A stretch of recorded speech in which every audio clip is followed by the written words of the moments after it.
Šiandien mūsų žygį teko pradėti 5 kilometrais anksčiau, nes kelias prieš mus atrodė lyg po minų atakos, milžiniškos duobės ir vandens pilni krateriai. Mūsų ištikimas Passatas būtų neatlaikęs. Kągi, 5 papildomi kilometrai, tik geresnis apšilimas, tiesa?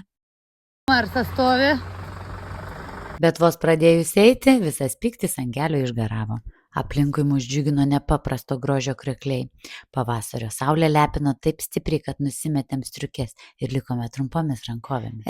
Tas oras ir ramybė leido suprasti gerai, kad visgi ėjome, o ne važiavome čia. Ir kaipgi mes be iššūkių, tik paklausykit. Žmonės normaliai. O mes, kaip visada, durnai.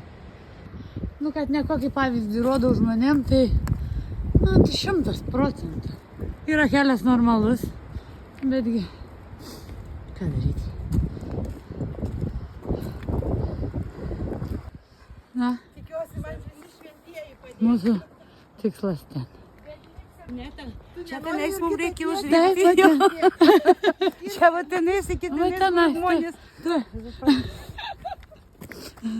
Su Dievu visiems.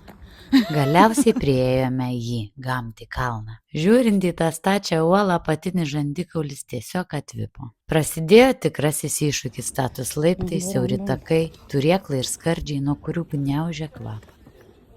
Kaip jūs? Gerai? Oi, sakyčiau, tobula. Super gerai.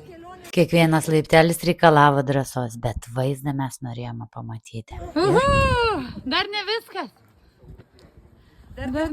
Dar ten liko užlipti. Jėzau. Ir neilgai trukus mes vietoje su savo siurprizais. Užkopėme ant pačios atbrailos, kur po kojomis atsivėrė visas pasaulis. Ta akimirką pasijutome nebe žmonėmis, o dangaus karaliais paukščiais. Mėlynas Bovilos vanduo, kalnų grandinės ir visiška laisvė. Ir minutę čia pameditavę tarp dangaus ir žemės supratome, kodėl visgi čia lipome. Progą naudojantis sušoku savo tradicinį laimės šokį. Įdomus faktas, jog vietiniai šitą kalną vadina Albanijos fjordais. Ką, pirmin, atgal, tais takeliai. Šis žygis mums kainavo 1 598 wow ir 17 kilometrų.